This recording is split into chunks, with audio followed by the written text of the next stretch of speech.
Good morning, Raleigh. I'm Kayla G, and this is Rise and Unwind. Yes, we know it's a little early, but think of it as the calm before your day really gets going. We've got what's happening around town, what people are talking about, and a few things to help you wake up without needing that third cup of coffee. Yet. So stick with us. We'll ease you into the day the right way. This week, we've got this. Well, when your child has an immune deficiency, which he was diagnosed with at 13 months, and it's a rare disease, if you're lucky enough to have in-home care, honestly, the nurses will teach you all you need to know. That could prevent your child from learning, whether they have something easy to pick up or something very, very subtle. All that and more right here on Rise and Unwind Raleigh. Some mysteries stay hidden for decades, and sometimes even longer. A new season of Expedition Unknown follows explorer Josh Gates as he travels the world chasing lost civilizations, legendary treasures, and some of history's biggest unanswered questions. One of this season's most remarkable discoveries involves a long-lost World War II shipwreck connected to more than 1,000 missing Allied prisoners of war. Josh Gates joins us now. Welcome to the show, Josh. How are you? I'm great. Thanks for having me. All right, you've spent years investigating mysteries around the world, but this season opens with the discovery of Hofuku Maru. What was it like to be part of a search that carried so much historical and emotional weight? This is an amazing experience. I'm really excited for folks to see the season premiere. This ship is what's known as a hell ship. It's a part of World War II that myself, and I'm sure many people, really didn't know much about. These were prison ships that were used by the Japanese to transport Allied POWs around the Pacific. And we work with this incredible organization. These guys you see there on the screen, they're part of a group called the Hell Ships Memorial Foundation. These guys have spent years digging through archives, looking for clues as to the location of this ship, the Hofuku Maru. And after 80 years of being lost, their research has led to it being found. So for us to be able to take our viewers there and get a firsthand look at a ship where 1,000 POWs went down is a really emotional thing and a really thrilling expedition that a lot of hard work went into for these guys. And so I'm thrilled to feature their hard work on the show. And that story of Japanese hell ships isn't really something many people learn about in school. What surprised you most as you dug into this chapter of World War II history? Well, the scale of it. I mean, there were about 135 of these hell ships that transported, over 100,000 POWs during the war. And many of these ships were sadly bombed by U.S. forces. The Japanese disguised these ships within their military convoys, and so they became unintentional targets for the Allies, making this kind of a doubly tragic story. But the fact of the matter is there are thousands of these POWs still out there that have not been found. And so this is an opportunity to really fulfill that promise of no man left behind, right? And to go and search for them. They've been waiting all this time. So really shocking numbers of people that are still out there and that there are still big discoveries like this to be made from World War II. So really exciting stuff. And your team helped locate a wreck that had been lost for more than 80 years. Can you walk us through how modern technology and old archival research came together to make that discovery possible? Yeah, so the real crux of the discovery is the good old-fashioned sleuthing that was done by this researcher, John Dureski, who's part of the Memorial Hell Ships Foundation. This guy went digging not just in the American archives, but in the Japanese archives. And it was the Japanese archives that offered a clue as to where this ship sank. Many people thought that it sank about 30 miles away from where it was found. Using that research, sonar survey was done. A wreck was located on sonar. We then went out and dove down to really get eyes on this wreck and to begin photogrammetry, which is a photography scan of the wreck to really see it from all angles and to kind of bring it back to life in a way. So yes, it's this combination of good old-fashioned detective work and some high-tech tools. And this season also takes viewers from underwater wrecks to ancient civilizations, hidden tunnels, and lost treasures. Was there one adventure that pushed you furthest outside of your comfort zone? Oh, I mean, we go to Mexico in this season searching for the story behind one of Mexico's oldest civilizations, the Zoque. They went way out into the jungles in the Chiapas region of Mexico. This is a really wild part of the Mexican interior and huge caves, huge cliffs. So going underground in Chiapas into the world of the Zoque was hugely demanding, but also just about as exciting as you can imagine. Going out into these caves that nobody has explored to find artifacts that have been sitting down there, offerings that have been sitting in the dark for centuries. And after all these years of exploring the unknown, what keeps you chasing the next mystery, and what can viewers expect from this new season? I think it's the same thing that had me interested in this when I was watching The Goonies as a kid. These stories are just naturally incredibly engaging. What kid doesn't dream of finding pirate treasure, secret tunnels, lost civilizations? These stories just have such a natural hook and they're real. This is real history. And so I think for me, I'm like a kid in a candy store out there, you know? The opportunity to go and explore these stories it is the thrill of a lifetime. And to share that with our viewers is really what it's all about. You're also going on a live tour from city to city across the country. What can we expect from your show? Yeah, so an evening of legends and mysteries and adventure. If you're a fan of the show, it's an opportunity to dig a little deeper, go behind the scenes. And if you're just finding the show, but you love adventure, and who doesn't, it's a chance to listen to some awesome myths and legends and stories. And so folks can get tickets to that at joshgates.com. It may not be listed yet. Those shows will be coming very soon onto the website there. But it will be an awesome evening of adventure for the whole family. So if you have kids that are into adventure, or if you grew up as a fan of, Raiders and Goonies and all that stuff, it's going to be a super fun evening. Josh Gates, I want to thank you for joining me today. For more information on Expedition Unknown, episode schedules, and behind-the-scenes content, visit discovery.com. And for tickets to Josh Gates' live show, visit joshgates.com. Josh, I want to thank you for joining me today. Hey, thank you so much. Good to see you again.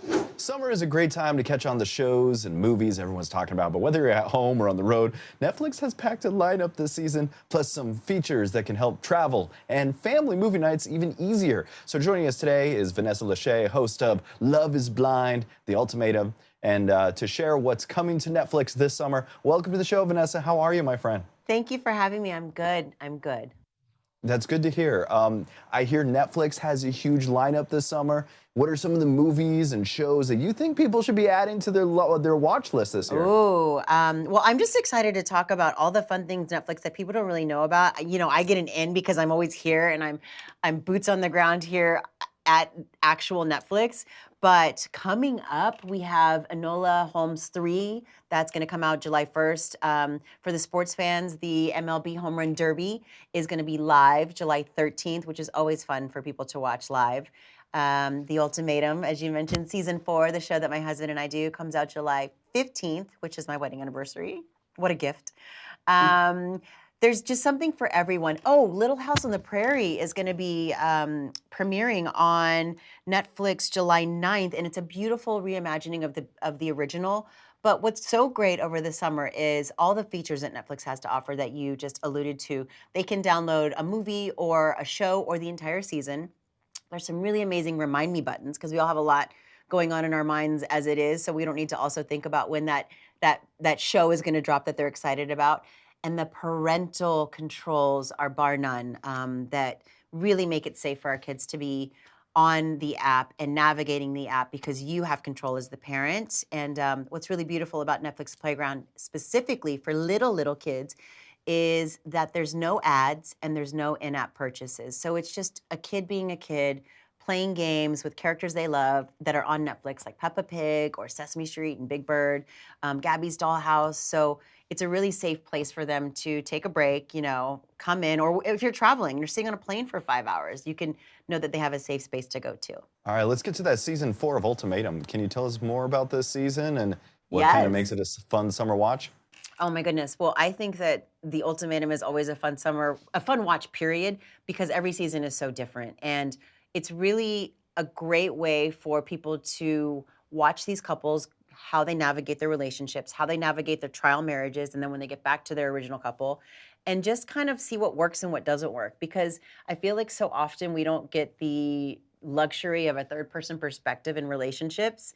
And when I watch it with Nick, we actually talk to each other. Like, did you see how they handled that fight? Or, oh my gosh, she was doing that. Would you do that? And you kind of clock what works and what doesn't work or what's crazy or what's not crazy. And it's a great way for relationships, I think, to get stronger. Or you kind of see the writing on the wall and you're like, man, this person is like this in the show and I need to run kind of thing. These are red flags that I'm not seeing, but he does the same thing or she does the same thing. So it's great that it takes real life into accountability. All right. And you also mentioned something about travel and how Netflix can make it easier. Can you tell us about some of the Netflix features or hacks that can make that easier?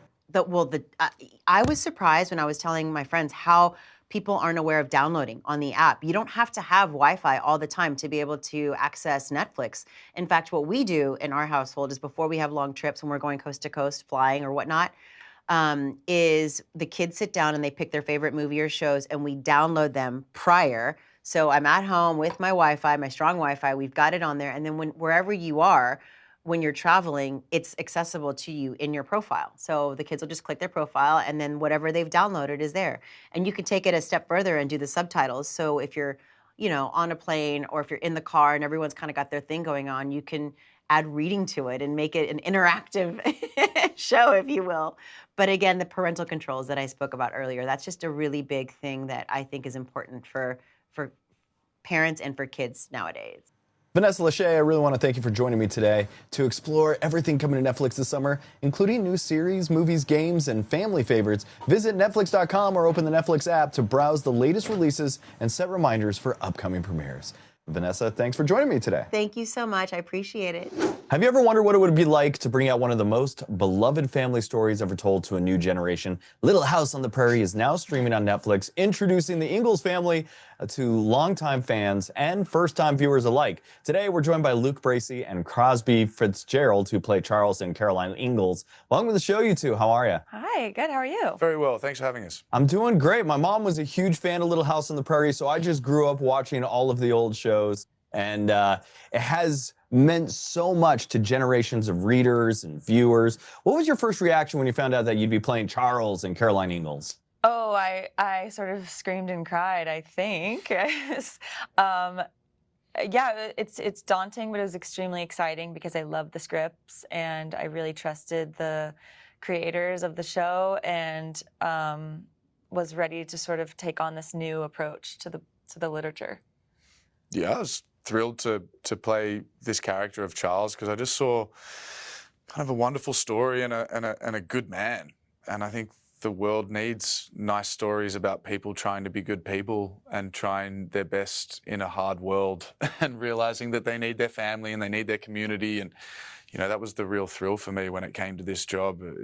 It's a nice story about people trying their best and not always succeeding and not being perfect. I just thought that was a wonderful opportunity and a wonderful story to have the privilege of being a part of. And this series honors the original stories while creating something fresh for today's audience. How did each of you guys approach making these iconic characters your own? I think, I wanted to honor what was in the books and kind of what we know of Caroline vaguely, but I also was really excited to sort of see her as a human who is flawed and complex and, it has a lot of room to grow. And that's what I loved about the script, I think. And there was a lot in the script that I got to play with, I think, in learning about Caroline as a full person who's, a wife and a mother is just two of the many things that she is. And I love how the script did that in these stories. And one of the things people have always loved about Little House on the Prairie is that it celebrates family while never shying away from the realities of frontier life. What do you think audiences will connect with most in this new adaptation? I think they might connect with the fact that life's always been difficult. Life's difficult now, and life was difficult then, and life's going to be difficult in the future. But if you've got good people around you and you're trying to be a good person, you've got good kind of core of people helping each other, be that family or community or friends or whatever it is, that's where you really succeed in life rather than just doing it yourself. No one really makes it by just doing it themselves. I think that might be something that people take from it. It takes a village to get far in life. It's really hard to just be a one-man band and try and break through the realities of the world, which are that there's things that are going to come and try and drag you down. And without other people around you, you won't get through them. And whether someone grew up with the books or the original television series or experienced Little House on the Prairie for the very first time, what do you hope they take away from this version? I think it's such a great, it takes a greater view of the prairie and of the frontier. I think that's what's really excited about our series. And I don't know. There is something timeless about looking at history through the eyes of a child, because we have children all the time that are experiencing life now, and it will one day be history. And I think it's really important to see, history in sort of through the lens of a child in a sort of an aspirational way that we can all kind of learn from. Yeah, there's hope there, right? Yeah. There's hope that even though life is tough, it can be you can make it through the tough times. I think that's what children always have. They can see that life might be hard, but they always see out the other side of it somehow. They have to. Hey, I want to thank you too for joining me today. Little House on the Prairie is available now to stream on Netflix. Luke, Bracey, Crosby, Fitzgerald, I want to thank you too for joining me today. Thank you very much for having us. Good to talk to you. What happens when somebody who's already built a career in music and business decides to tell a different kind of story? Splash City is a new crime drama set in the city of San Francisco, exploring family, loyalty, and choices that changes a life. Today, we're joined by the film's executive producer, co-writer, and co-director, Berner. Welcome to the show. How are you, my friend? Thank you for having me. I'm feeling good. It's good to have you here. You've had success in the music business, your own personal business, but Splash City is your first feature film. What made this the right time to tell this story? I feel like I've already done so much music already. I've already done, I wrote a book, got the New York Times bestseller with my book recently. So I'm like, right now, film makes the most sense. It's like the next level of storytelling for me, I feel like. And this movie follows two brothers. They're trying to escape a very different paths. What about it, that relationship, that made you want to build a film around it? I feel like we all know a pair of brothers that go through different things. I have a brother, and I've met multiple brothers that have someone going down the right path, doing the right thing, and then someone just kind of influenced by the wrong crowd, right? It's something we all grew up with, at least if you kind of come from the streets, or you kind of come from a rougher upbringing. So I feel like we wanted to address that. And the whole, period of time in San Francisco where the smash and grab was so real. It was a really big thing for quite some time in SF. And you centered all of this around San Francisco. And a lot of film and media, we get the Olsen twins from Full House, we maybe get The Room, but you decided to do an authentic approach to attach to that city. What made you do that and why? I'm born and raised here. I feel like it's missing. Like, you never see the other side of SF. You either see, like you said, Full House, Mrs. Doubtfire, you're right. Old school Cuffs with Christian Slater. It was all great. But one, it's a beautiful city. It deserves to be on camera. And two, there's a whole nother world that no one's even seen before. So that's what we're here for. You've worn a lot of hats on this project. You're executive producer, you're writer, co-director. What do you think you learned about filmmaking that surprised you the most? Everything. I think the biggest thing I learned was you have to have a great line producer. I learned that the hard way. But other than that, I feel like I learned just on how to fund a film, how to run a tight ship to get the shots you need done. I learned a lot about posts, mixing, sound design, the whole nine. So I feel like we're gamed all the way up right now. And a lot of the time, you learn something when you start a film. If you could go back in time, whisper in your ear on day one when you're starting things out, what would be one of the little pieces of advice that you'd give yourself on day one that would make the project, filming, and everything much better or easier? Probably to focus on the way to preserve the budget a little more. We did this film for $2 million. It looks like a $10 million film, honestly. The quality of it, the way we executed it. But I feel like I could have maybe kept that budget a little tighter. Okay. I should have paid attention a little more to logistics. Okay. Yeah. Do you have any advice for any filmmakers out there?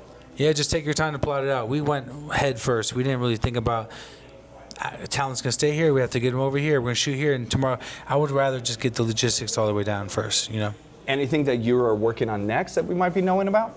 Yeah, I'm working on a scripted series about my life, about cookies or whatnot, so that's going to be tight. It's with a pretty big studio. We'll announce that soon.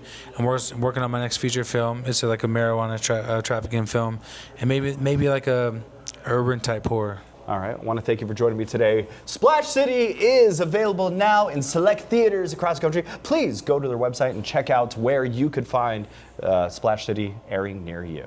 Thank you. Thanks, bud. Appreciate it. As parents get ready for another school year, here's one thing that's easy to overlook: your child's vision. Many learning challenges could actually be linked to vision problems that often go unnoticed.